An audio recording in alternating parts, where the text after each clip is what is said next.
3 peserta PPG tahun 2021 Angkatan 1 di Universitas Negeri Medan sedang melakukan praktik pembelajaran uji kinerja di SD Negeri 030296 Parbakalan. Selamat pagi anak-anak Ibu. Bagaimana kabarnya? Sehat, Bu. Sarapan tadi pagi? Sarapan, Bu. Hadir semua? Hadir, Bu. Ibu absen dulu ya? Iya, Bu. Germani? Ada, Bu. Lasro? Ada, Bu. Senta? Ada, Bu. Odipa? Ada, Bu. Ata? Ada, Bu. Adrian? Ada, Bu. Bernadetta? Ada, Bu. Anjas? Ada, Bu. Angga? Ada, Bu. Rukmawe? Ada, Bu. Halaso? Ada, Bu. Efraim? Ada, Bu. Hadir semua kan? Ada, Bu. Ada yang belum Ibu panggil? Tidak, Bu. Ya. Sekarang masih ingat salam PPK? Masih, Bu. Sekarang berdiri dulu. Salam PPK. Cerdas, berkarakter, menyenangkan, luar biasa. Hebat, hebat, hebat. Kalau tepuk PPK yang mana? Tepuk PPK. Religius, nasionalis, mandiri, gotong royong, integritas. Oke, silakan duduk. Sekarang kita berdoa dulu ya. Siapa yang memimpin doa? Ya, pimpin doanya nak. Kita berdoa. Tuhan dan mempercayai semoga kami sejahtera, serta dapat mengerti apa yang dijadikan Bapa maupun kehidupan Tuhan. Ya Tuhan, orang tua kami yang kami tinggalkan di rumah, berikan mereka rezeki, panjang umur serta ketabahan ya Tuhan. Begitu juga dengan guru kami ya Tuhan. Ya Tuhan, dosa kesalahan kami yang kami perbuat, hapuskan itu, agar setiap supaya yang berikan tidak terhalang olehnya. Hanya dia permohonan kami dalam nama Yesus Juru Selamat kami. Kami berdoa, amin. Amin. Sebelum kita belajar, kita bernyanyi dulu ya. Ya, Bu.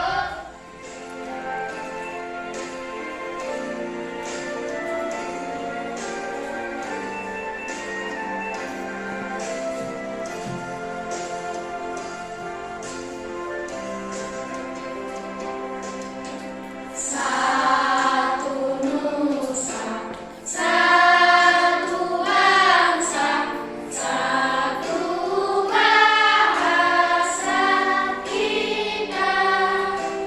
Tanah air pasti jaya untuk selama-lamanya. Indonesia Pusaka, Indonesia tercinta, nusa bangsa dan bahasa kita bela bersama. Oke. Sekarang kita masuk ke pembelajaran kita. Sebelum kita memberikan dulu semangat 3 kali. 1, 2, 3, ya. Semangat, semangat, semangat. Oke, ini kelas 5 dari tema 1, organ gerak hewan dan manusia. Subtema 1, organ gerak hewan, pembelajaran 5. Adapun tujuan pembelajaran kita hari ini yaitu melalui kegiatan menonton video tentang cara menentukan ide pokok dalam suatu paragraf, peserta didik dapat menemukan ide pokok pikiran dalam teks lisan dan tulisan dengan benar.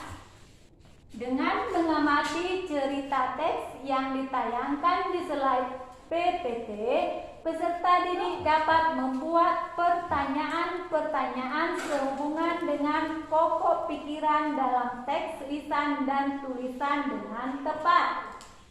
Setelah menyaksikan video tentang penggolongan hewan berdasarkan jenis hewan vertebrata dan avertebrata, peserta didik dapat menganalisis gerak hewan vertebrata dan avertebrata dengan tepat. Setelah mengamati gambar yang ditampilkan dalam slide PPT, peserta didik dapat membandingkan perbedaan hewan vertebrata dan avertebrata dengan tepat. Dengan mengamati gambar hewan vertebrata dan avertebrata, peserta didik dapat membuat alat gerak hewan vertebrata dan avertebrata dengan tepat. Oke, sekarang kita menonton video dulu ya. Iya, Bu. Disimak.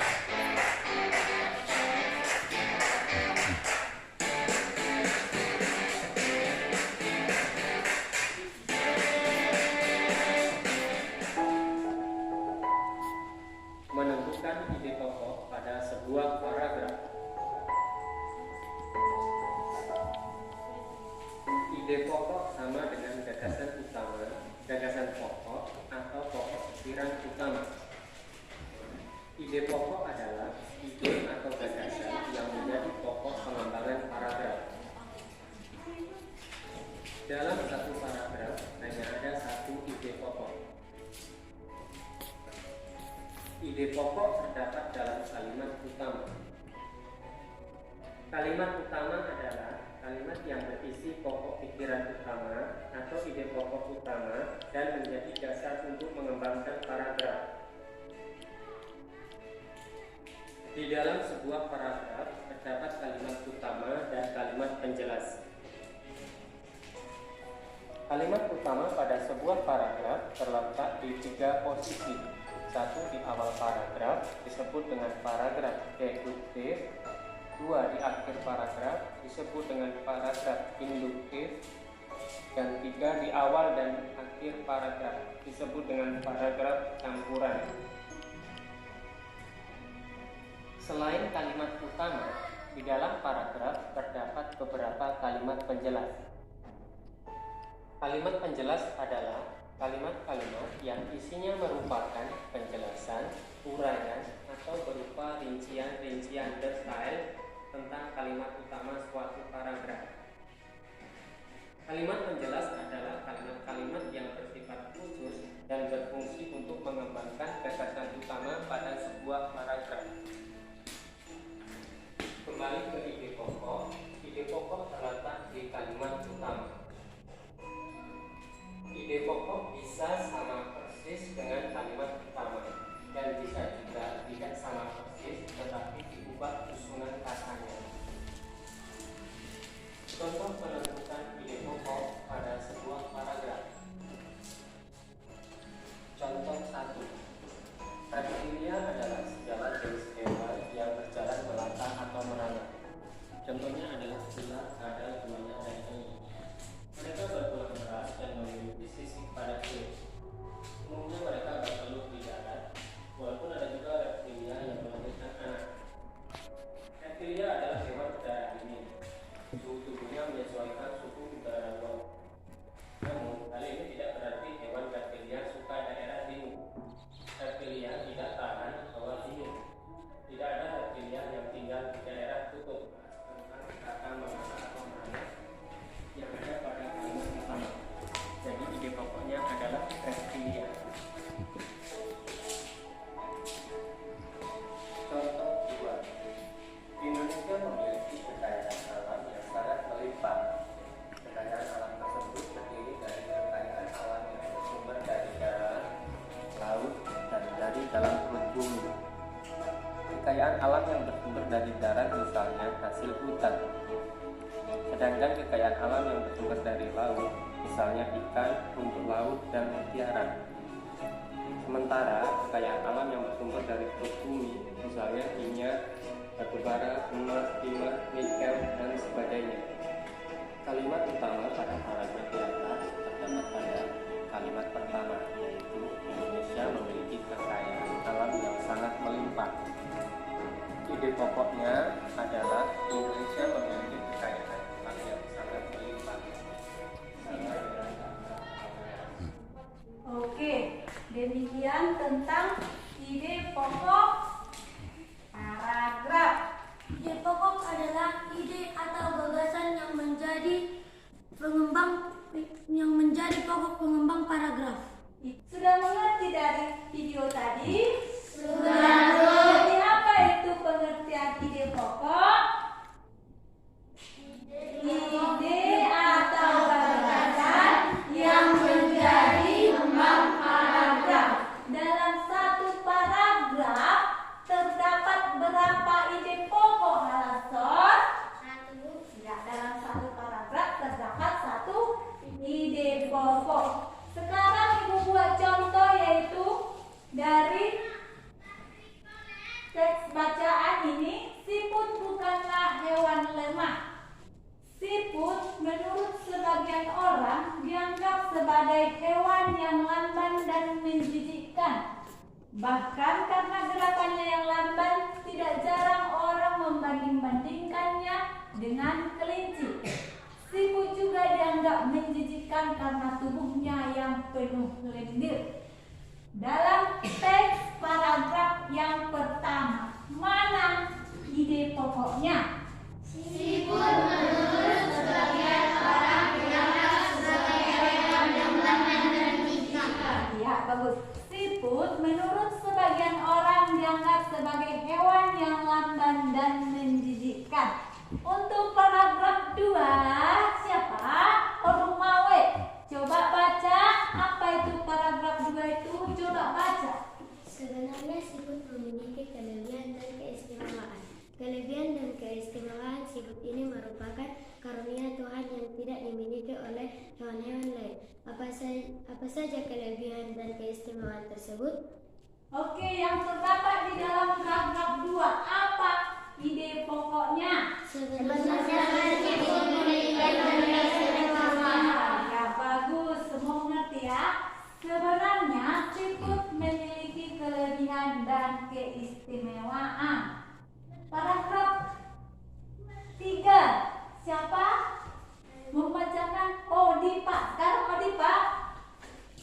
Siput merupakan hewan yang berjasa dalam penguraian serpihan daun-daunan. Kenapa berjasa? Karena siput memakan daun-daunan dan menjadikannya bagian-bagian yang kecil atau serpihan, sehingga mudah untuk diuraikan oleh bakteri pengurai. Jika benda-benda yang besar seperti daun berubah menjadi serpihan dan diuraikan, akan bermanfaat bagi kelestarian lingkungan sekitar siput berada. Hasil penguraian yang diawali oleh siput itu akan berfungsi menjadi pupuk alami sehingga tanah pun menjadi subur. Oke, dari paragraf ini mana yang menjadi ide pokoknya? Siput merupakan hewan yang Siput merupakan hewan yang berjasa dalam penguraian serpihan daun-daunan. Selanjutnya ini siapa yang Efraim? Oh, coba Efraim. Baca Efraim. Siput adalah sang pengembara yang mandiri. Meskipun siput berjalan lambat, namun siput memiliki stamina yang sangat bagus. Daerah pengembaraan siput pun sangat luas. Pengembaraan siput dimulai sejak siput menetas. Setelah menetas, siput langsung mandiri. Siput tidak lagi terikat dan bergantung pada induknya. Ide pokok dalam paragraf tersebut. Siput adalah sang pengembara yang mandiri. Ya, bagus. Yang ini si Lastro. Baca Lastro. Siput memiliki pertahanan diri yang baik dalam beradaptasi dengan lingkungan dan pertahanan diri dari serangan predator. Meskipun tubuhnya lunak, namun tubuh siput memiliki lendir. Lendir ini berfungsi sebagai minyak pelumas dan pelindung bagi tubuhnya ketika berjalan di permukaan. Jalan sekasar pun dan seterjal apapun mudah dilalui pada tubuhnya yang terluka. Selain itu, siput juga dikaruniai Tuhan dengan cangkang. Cangkangnya berfungsi sebagai rumah dan memberikan kenyamanan dan keamanan bagi tubuhnya. Cangkang juga berfungsi sebagai tempat persembunyian ketika dia terancam oleh lingkungan atau predator. Meski terik panas ataupun hujan, siput tetap bisa hidup nyaman dan aman dengan cangkangnya. Predator pun akan kebingungan untuk memangsa siput karena tubuhnya dilindungi oleh cangkang yang keras. Oke, ide pokoknya apa? Siput memiliki pertahanan diri yang baik dalam beradaptasi dengan lingkungan dan keamanan juga serangan predator.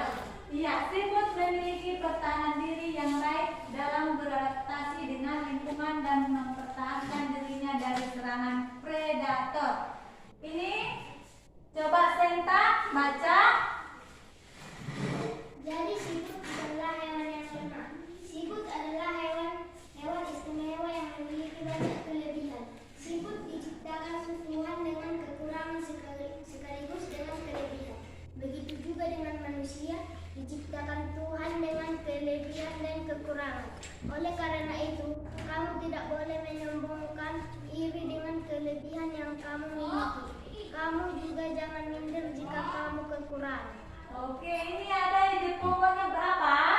Jadi siput bukanlah hewan lemah. Oke, berarti udah paham tentang ide pokok kan? Sudah, Bu. Oke, sekarang ini gambar apa? Kelinci dan siput. Kelinci dan siput. Gambar di samping termasuk hewan apa? Hewan vertebrata dan avertebrata. Ini gambar apa? Siput. Siput. Ya kan? Agar lebih paham, coba Ibu putar video kita menontonnya.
sama.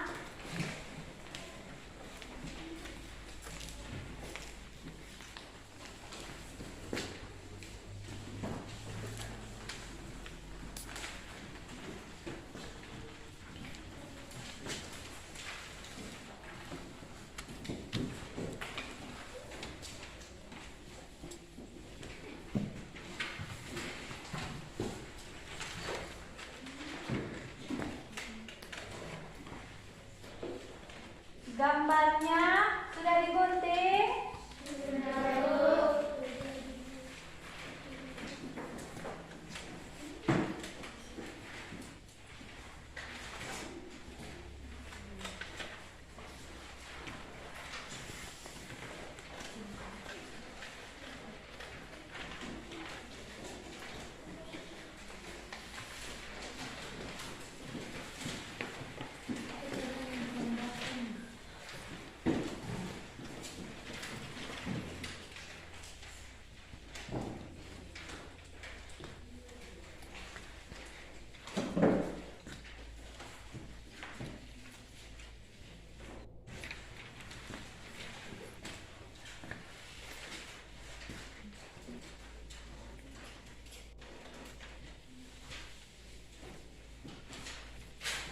Digambar, digunting.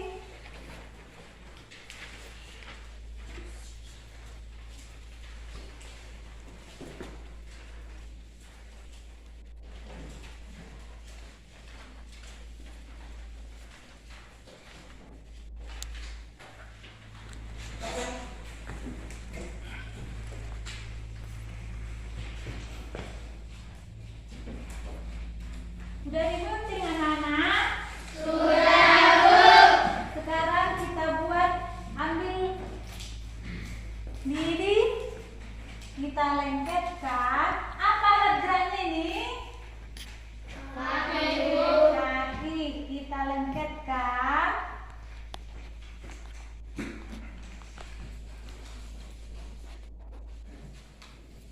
Sudah punya ibu, sudah siap ini. Ini sudah siap. Tadi bagaimana caranya? Digambar, setelah digambar, digunting, baru direkatkan atau dilemkan. Apanya yang dilem? Lidinya terbahannya?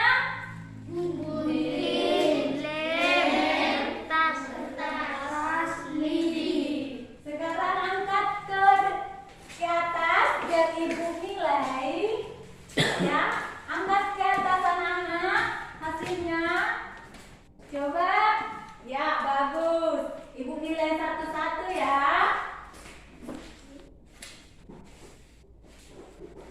Coba diangkat. Ini warna apa?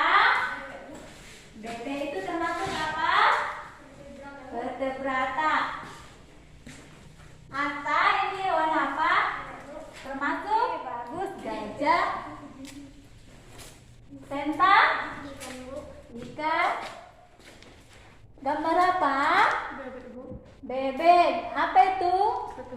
Vertebrata. Adrian, apa itu? Bebek. Vertebrata. Bagus. Lastro? Hewan vertebrata. Oke. Mawe. Gajah, ya gajah. Oke. Bagus. Ya. Si Asprain. Oke, berarti sudah mengerti kan? Coba angkat ke atas. Jalan bagaimana geraknya? Ibu juga punya dua kan? Iya kan? Udah paham kan? Sudah. Sekarang coba kita simpulkan dulu pembelajaran kita hari ini. Tadi ide pokok itu apa?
sudah mengerti. Sekarang kita mengerjakan tes formatif. Ibu bagi tes formatif yaitu pengetahuan.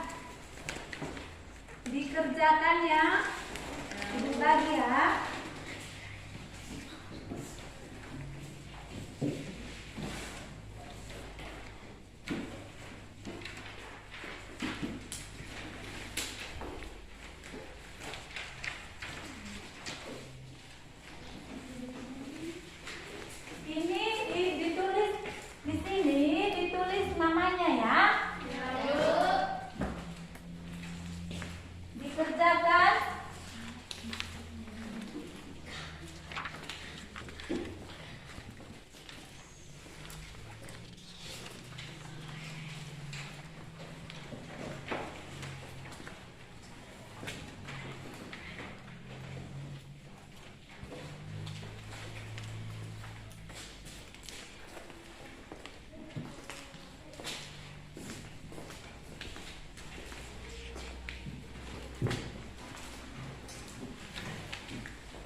Bagaimana soalnya? Itu tentang ide pokok dan hewan vertebrata dan avertebrata.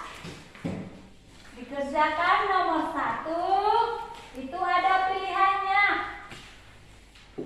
Namanya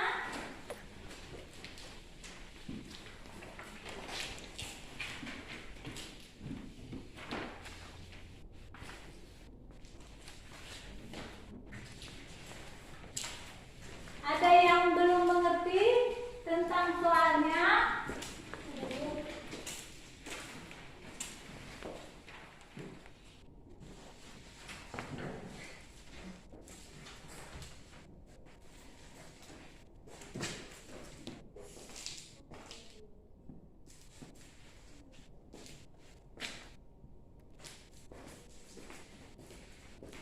Sudah nak? Coba kerjakan.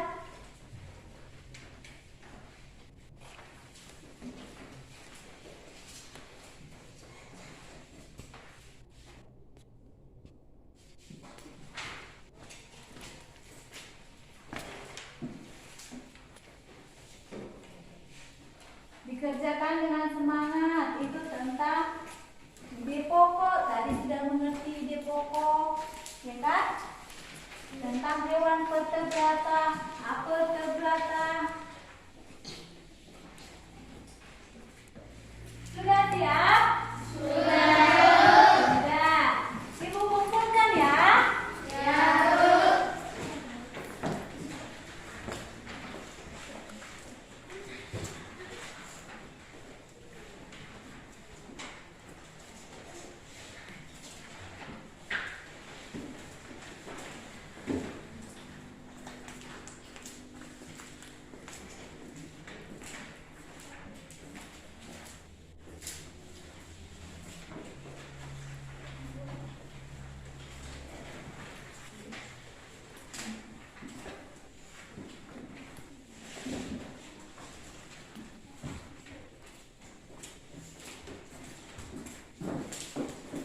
Oke, demikian pembelajaran kita.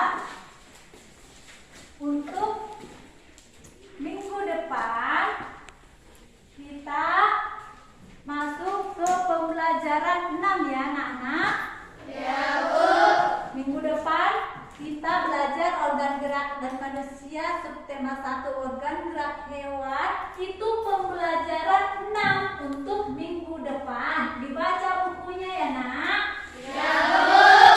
Sekarang sebelum kita pulang, siapa yang memimpin doa? Anjas, pimpin doanya nak.